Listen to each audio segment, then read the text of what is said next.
This is Foreign Object episode number 19, and I'm your host, CJ Werleman. This week's episode promises to be an absolute beauty. We'll be talking sweet baby Jesus, Netanyahu's speech, the war on terror, and yes, maybe even the beast of new atheism. 10 years ago, my 3-decade relationship with pluralistic atheism was interrupted by a decade of lustful anti-theism. Witnessing a jihadi suicide bomber's handiwork up close can do that to a guy, I guess. While I've written plenty about my non-spiritual journey back to pluralistic atheism, what I haven't mentioned until now are the people who were influential to the readjustment of my worldview. In no particular order, those individuals include Karen Armstrong, Chris Edges, Bart Ehrman, and the fine scholarly individual I have with me here right now, Mr. Reza Aslan. Reza is a religious scholar. He has earned a PhD in sociology, focusing on sociology of religion. He has published multiple international bestsellers, including Zealot, The Life and Times of Jesus of Nazareth. And what I love most about Reza is that the story of his life is the very embodiment of pluralism and interfaith tolerance. As a son of Iranian refugees, 15-year-old Reza converted from cultural Islam to Christianity. By the time he entered Harvard as an undergrad, he had converted back to Islam. He is married to a Christian, and they've raised their 2 sons to respect all faiths. Reza, welcome to Foreign Object. Hey, it's great to be on the podcast. Thanks for having me. No, good stuff, mate. And I guess where I wanted to kick off is with your book, Zealot, The Life and Times of Jesus of Nazareth, and which I believe, without question, is probably the best book I've read on the historicity of Jesus, certainly. Oh, thank you. Yeah, certainly a lot better than mine. So I encourage people to read your book before they get to my one. So, now, first question, when it comes to portraying first century Judea, how accurate is Monty Python's Life of Brian? Actually, ridiculously accurate. It's really, I have to say that one of my favorite comments about this book, and I saw it a lot on social media and even in my book talks, is that people would say, holy cow, I guess the Monty Python guys got it pretty right. This was probably the most politically tumultuous era in the Holy Land, which obviously is saying a lot. It was an era that was awash in apocalyptic expectation, an era in which there were at least a dozen messiahs that we know of. And I often tell people, if we know the names of a dozen of them, you can bet there were at least 120 of them who would pop up and who would proclaim liberation from the yoke of Roman occupation, who would talk about the establishment of the kingdom of God, the reuniting of the tribes of Israel, and who almost to a person was killed by Rome for doing so. Right, and so in the movie Monty Python, you've got these evangelical, apocalyptic preachers standing on their soapbox in these alleyways of Jerusalem. Is that what it would have looked like? All these very eccentric preachers, forecasting the end of times. I think you have to understand that the Jews were living in an era in which the Roman occupation of the Holy Land was utterly complete. In other words, the Romans controlled not just the political and economic and social life of the Jews, but they controlled the very religion of the Jews. They had complete control over the Temple of Jerusalem. The Romans decided who would be the high priest, and if the high priest displeased them in any way, the Romans would dismiss him and replace him with a new high priest. In fact, the Romans would actually maintain control over the sacred vestments, the sacred tools that the high priest would use in order to carry out his functions on the temple. If you had any question whatsoever about the Roman presence, the Roman control over the priestly cult, the Jewish religion, all you had to do was look at the temple itself. The Roman governor, Pontius Pilate at the time of Jesus, resided in the Antonia fortress, which was literally attached to the northwest corner of the temple. You needed no surer sign of Roman domination over the Jewish people and the Jewish religion than that. And so, as you can imagine, that created this real sort of messianic expectation, a real sense that what the Jews were experiencing were the end times. The great Jewish historian Josephus says that it was like a virus that was spreading throughout the land from Jew to Jew to Jew. There was this overwhelming sense that the only explanation for their subjugation by this heathen empire was that this was the final days. And so, yes, absolutely, one after another, these claimants to the mantle of the Messiah, these apocalyptic preachers, these prophets, these bandits, social revolutionaries, stood up and proclaimed that this was the end times and that the Jews had to rebel against Rome.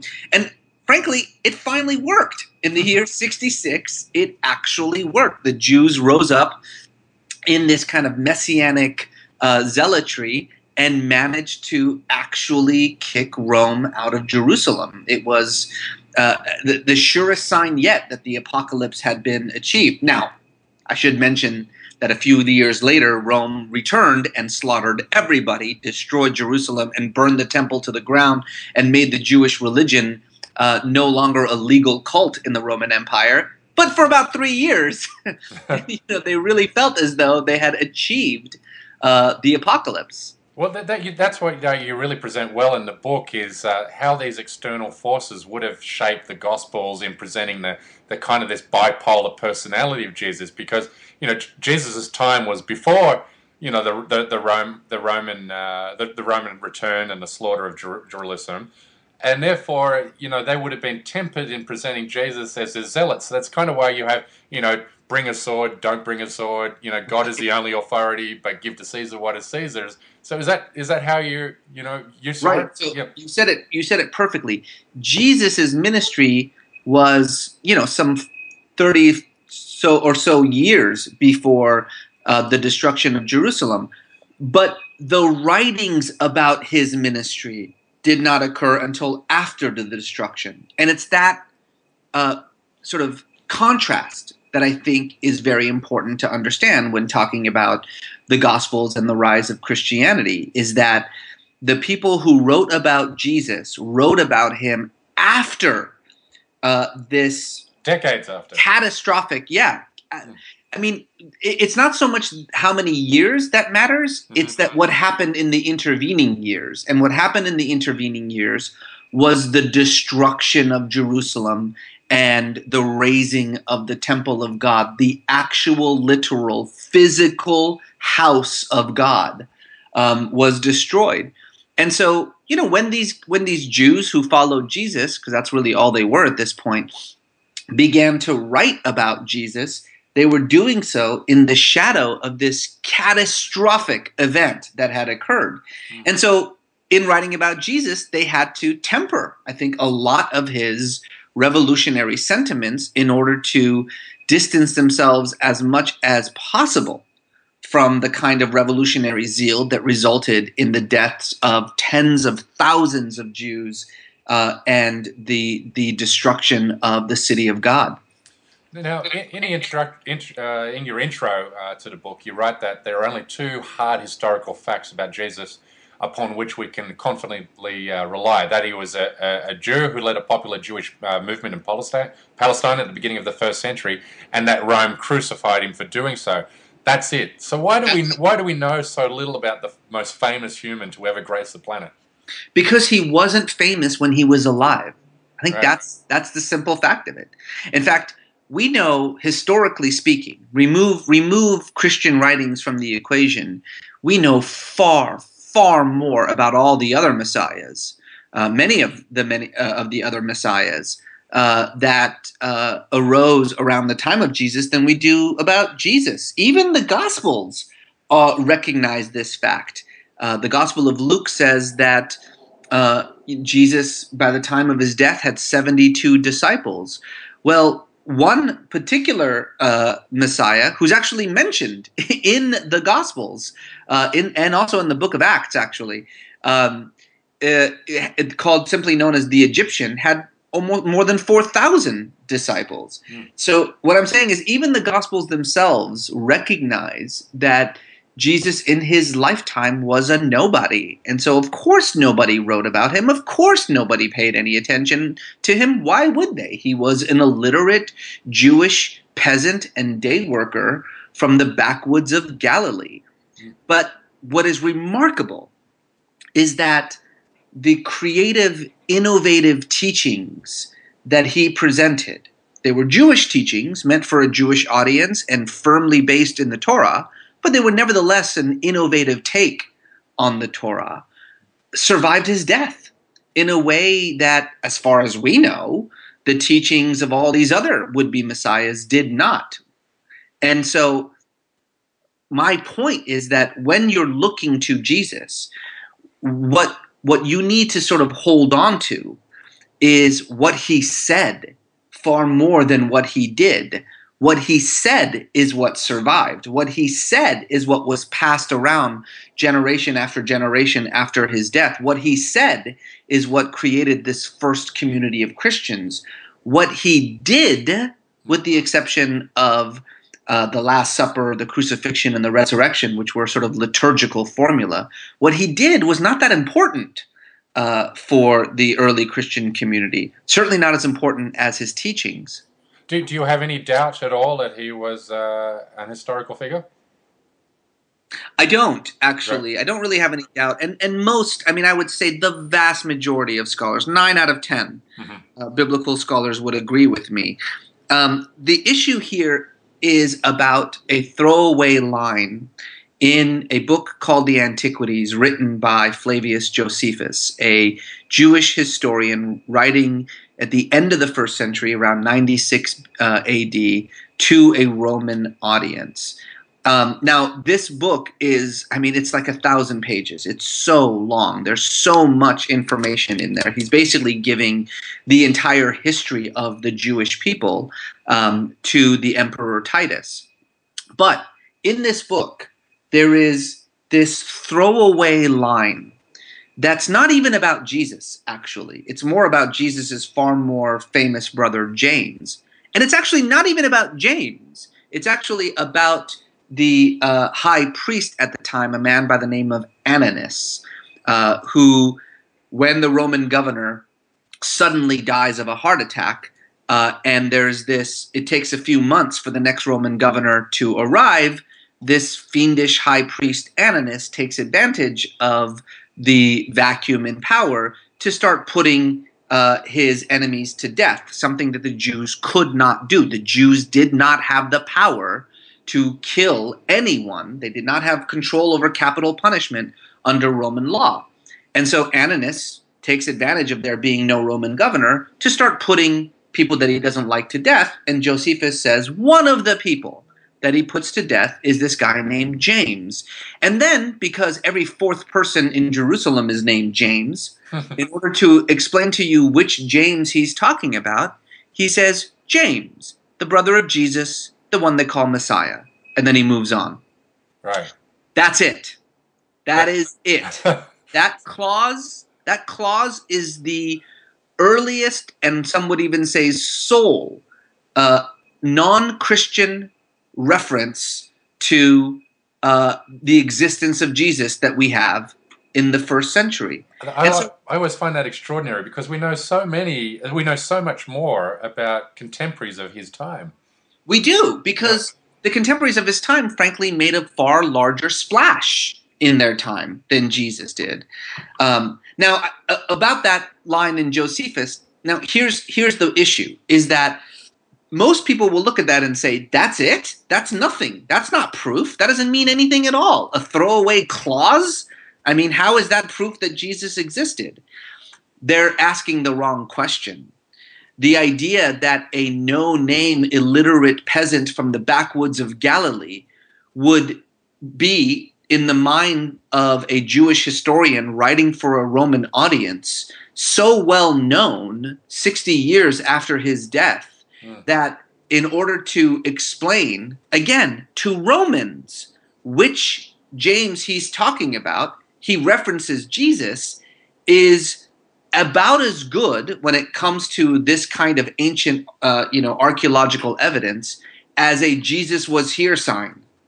I mean, it's very, very good information. Yeah, that's it. And so, do you believe the Romans at all would have been threatened by this illiterate preacher wandering the countryside of Galilee at all, or not at all? That was drummed up.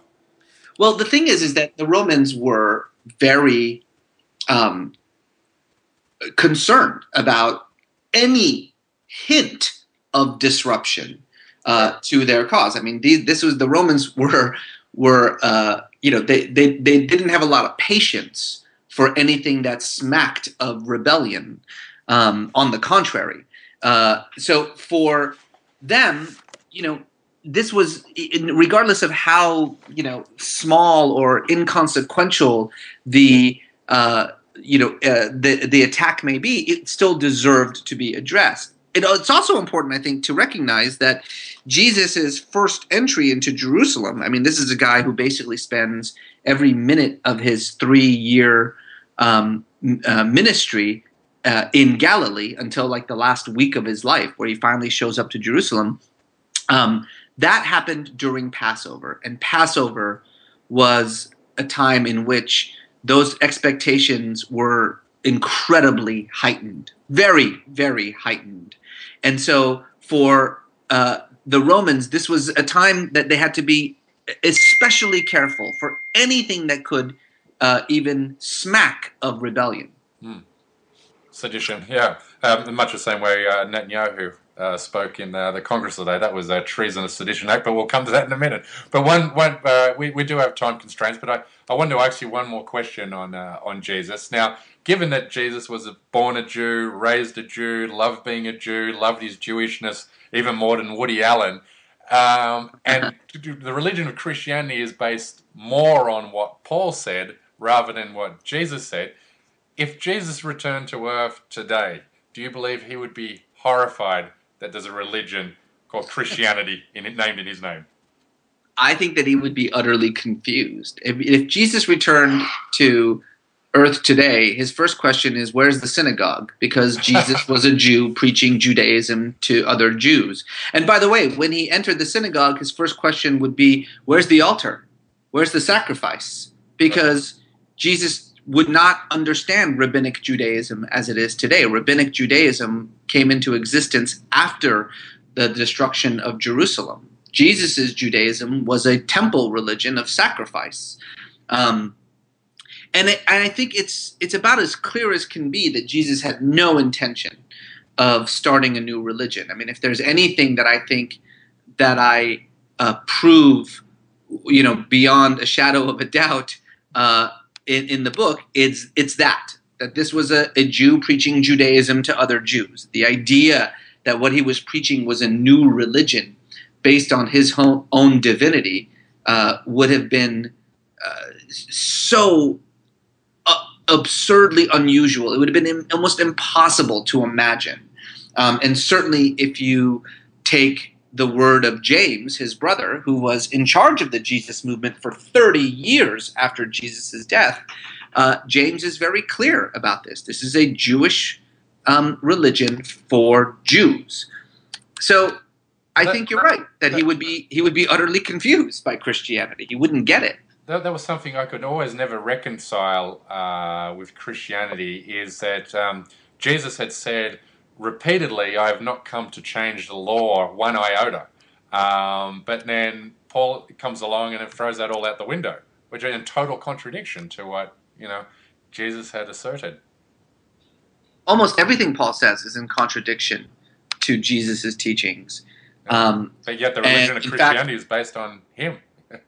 So it's right, exactly. In fact, if you the last chapter of my book is just this whole this kind of back and forth between James and Paul to just indicate how far afield Paul was in what he was preaching, and why he was repeatedly, on at least 3 separate occasions, summoned to Jerusalem to basically answer for his what was seen as heretical teachings. Paul, I think it's hard for people to believe this. Paul died a real marginalized character. He died having lost control over almost every single one of the churches that he built in Corinth and Ephesus and in Galatia, etc., in Antioch. And he died in Rome really as a failure.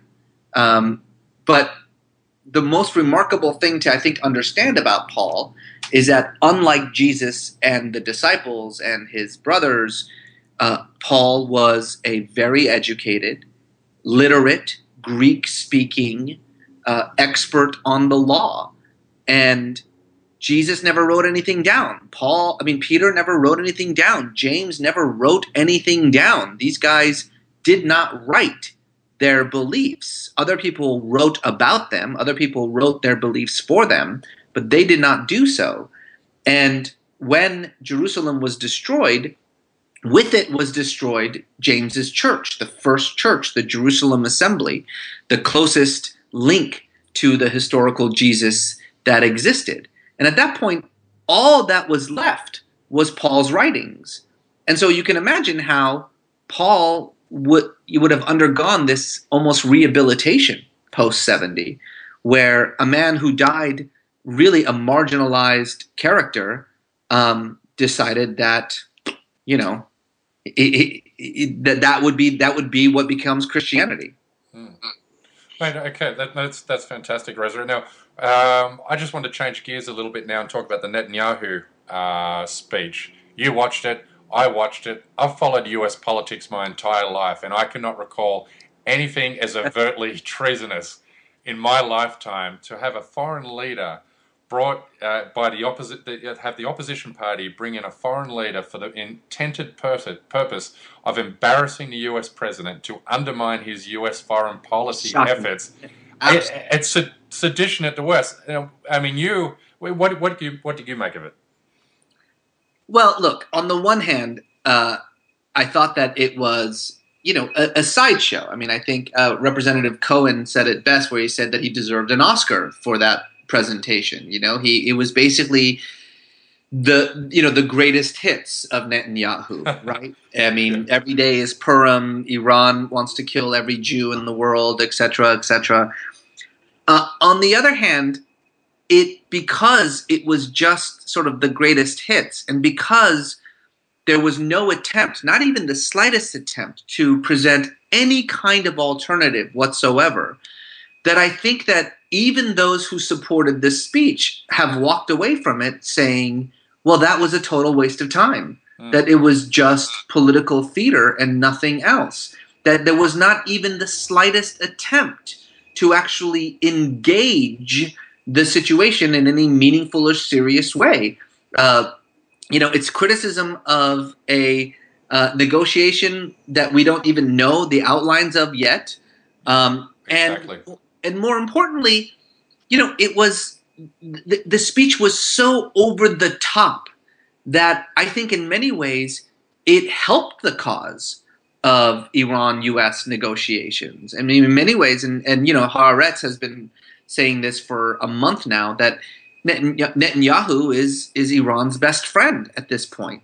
I mean, when the National Review has on its cover an article that says Netanyahu speaks for us, not Obama, when the Republican firebrand says, this journal of a group of conservatives who never get tired of flouting their patriotism say that the leader of a foreign nation speaks for them and not their own president, I think that the middle just simply is flabbergasted by this. Do you know what I mean? Absolutely. I think Netanyahu was the speech was the best commercial you could possibly have for those who want continued negotiations between the U.S.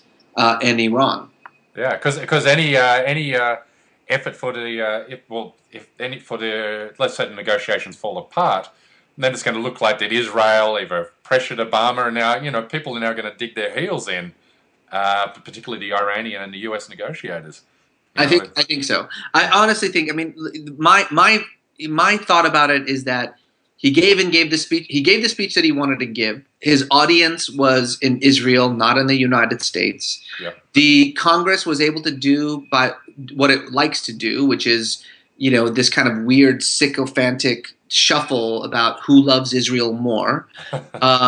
The cable news outlets will have something to talk about for 24 hours, so that gives the editors a break. They don't have to come up with stupid new content.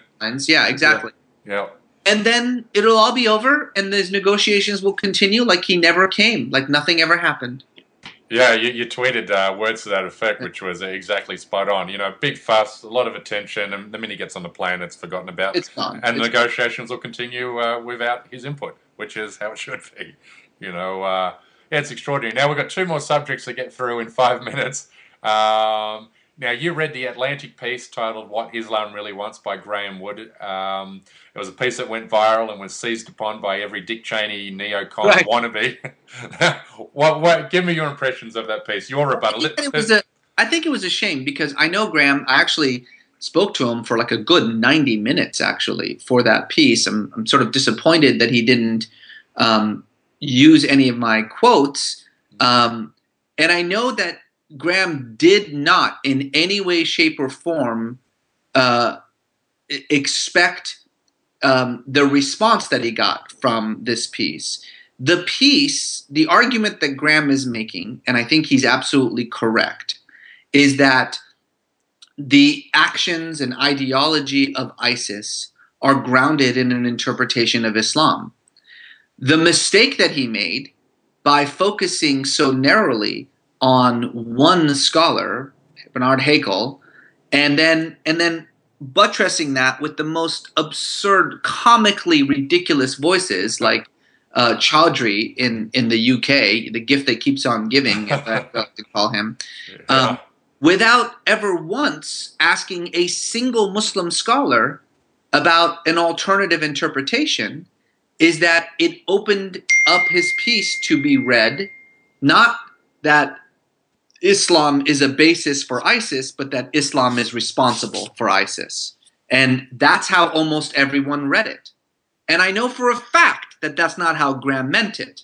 But I think that because he made this bizarre decision to not include any Muslim scholars at all in his piece, he opened himself up to that misreading. Or even a mention of the fact that 120 of the world's leading Islamic scholars have all denounced that not only as un-Islamic but anti-Islamic. He spent almost half the words on the piece was just based on this guy Bernard Haeckel, and this is a man who says, who obviously, look, if someone tells you that anyone who questions the Islamic identity of ISIS is living some kind of, interfaith Christian fantasy, which is how he described it, any good journalist would seize on those words and recognize, oh, this guy is actually presenting an ideology, not an opinion.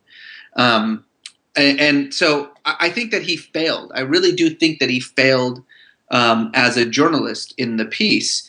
And you are responsible for how, you aren't responsible for how people read you, but if almost everybody misreads you, then you're responsible for that. Then you're at fault. Indeed. I mean, well said. And okay, so maybe we could go on with that Wood piece forever, but with time constraints. So I wanted to ask you here, why do you think new atheists hate you so much?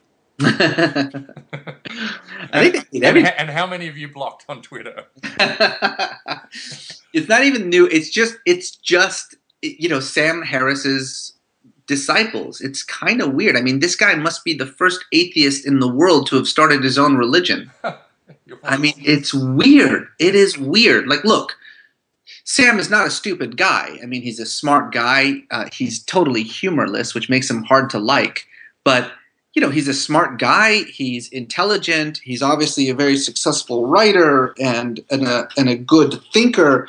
But there's this weird sort of paranoid streak about him that I think, gathers these sort of strange followers. I mean, as you know, Sam, anybody who criticizes Sam, anybody who quotes him directly is guilty of taking him out of context. Well, it's not even taking out of context. You know, he basically talks about it in the most extreme terms, like, you know, that we're threatening his life, you know, things like that. That it's just there's no way to take him seriously.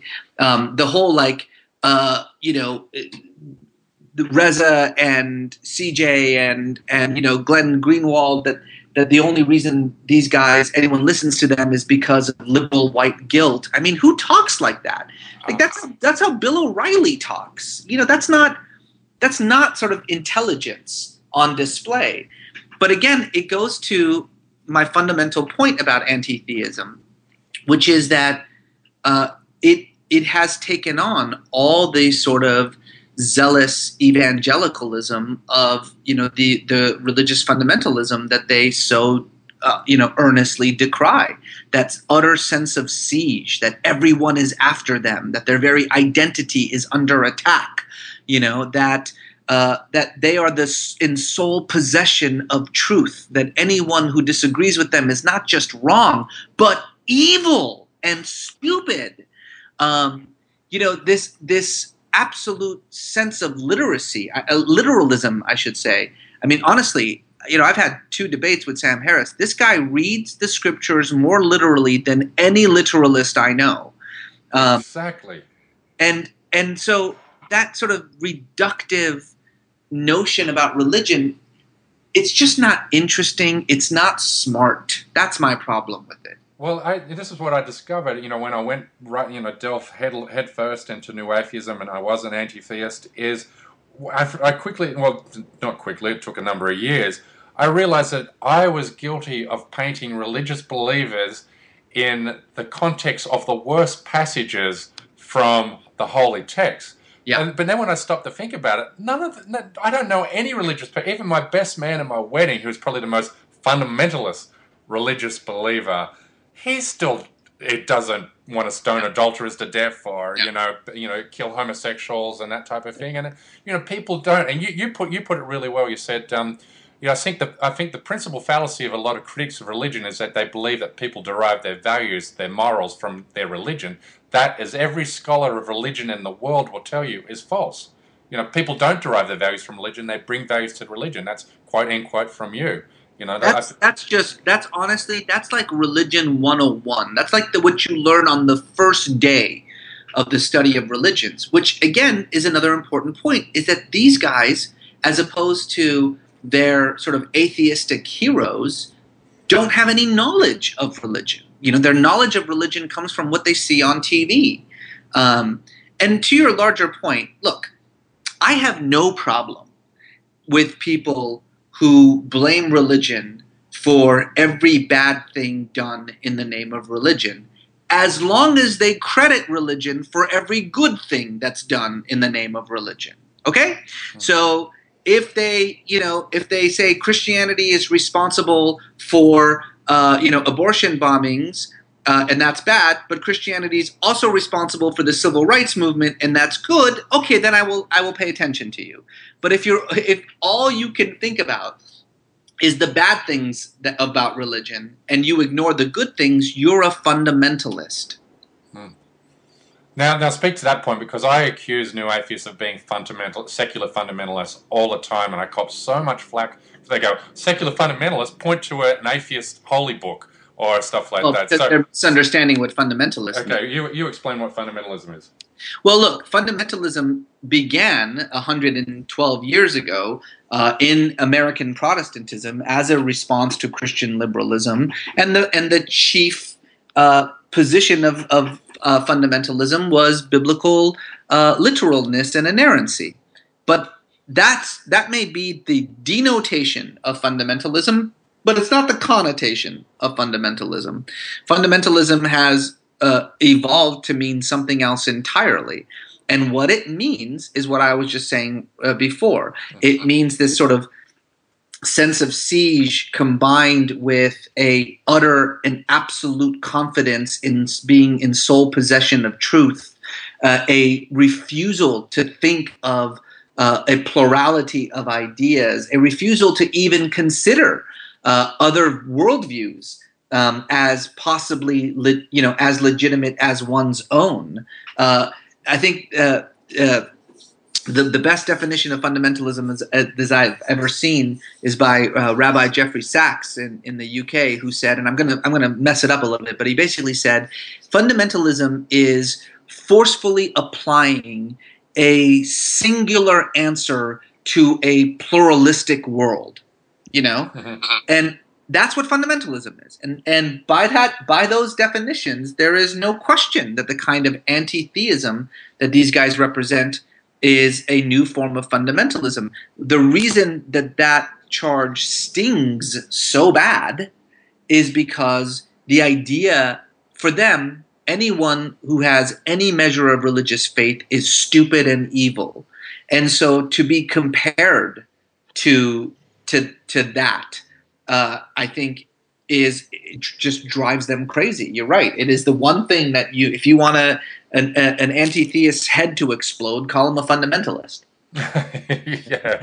Now you asked on that. I think you asked a great question. I think it was for New York Magazine, and I just really wanted to ask you the question again because I thought it was such a well phrased question to you. If you could fit all the new atheists into a room today, what would you say to them? I think what I said was nothing. That's what you did say, but I was hoping you were going to say something more elaborate than that. Yeah, I would say nothing because a fundamentalist's mind is closed. And for the same reason that I wouldn't try to, change the mind of a fundamentalist Christian or a fundamentalist Muslim, I wouldn't try to change the mind of a fundamentalist atheist. Because the very term fundamentalism implies an inability, a refusal to even be open to other ideas, other ways of thinking, other modes of knowing, and I'm much more interested in communicating to the middle than to the extremes. And so when they'll say to you in return, but something like ISIS, well, they're reading the Islam, exactly how it's written, and they're interpreting it exactly the way it's written, and they'll make the argument that they're actually more pious when they carry out these atrocities. They're more pious than Islamic, Muslim believers who don't. What would you say to that? Well, first of all, they're not following it exactly as it's written because they're not following what is written. What they are following is a version of 1500 years of interpretation, and they'll be able to mask their actions in, say, hadiths or oral traditions, precedents, things like that. Which is why, as I've said repeatedly, over and over and over and over again, ISIS is a legitimate form of Islam.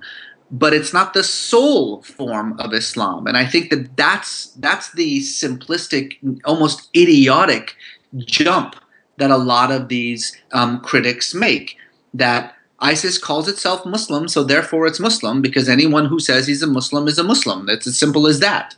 If ISIS says that their actions are in the name of Islam, we should probably just take their word for it, rather than ignoring that reality. The issue is, however, what does ISIS's Islamic identity actually say about Islam? Well, considering that the people that they slaughter are also Muslims, considering that the people who are fighting back against them are also Muslims, then the answer is it doesn't say much of anything at all. And I think that's the issue here, is that the fact that ISIS is Muslim is not some kind of commentary about Islam itself. Islam is a million different things. And if you want to honestly and with integrity say that Islam is responsible for ISIS, then you need to credit Islam for fighting against ISIS. Brilliant point. You're sitting on your fucking ass home watching TV, whereas there are tens of thousands of Muslims who are on the ground in Syria and Iraq risking their lives to fight against this group. So, if you want to blame Islam for ISIS, then you need to credit Islam for the fight against ISIS. That is such a brilliant, succinct point. I mean, I've kind of said in cruder words than that, how many Muslims does ISIS have to kill before you stop saying this is Islam? But, you've said that perfectly. So, that's pretty, mate. I've squeezed an extra 10 minutes of time out of you than the time that you had allotted. So I want to be respectful of that. Reza, it's been an absolute privilege to speak with you. As I said, but you're one of the people who've been very highly influential in readjusting my worldview. I hate the old me. I hate the anti-theistic me. I can still picture times where I've been at cocktail parties with friends, and I've been that real dick atheist that wants to bash everyone over the head with their religious belief, even though they weren't fundamentalists. But we all grow. Life's a journey, not a destination. So, Reza, all of my listeners know exactly who you are, but where's the best place to find your books and your website? Just RezaAslan.com. Okay. Easy. Good on you, buddy. It's been an awesome chat. Thanks, guys. Take care. You too, mate. Talk soon.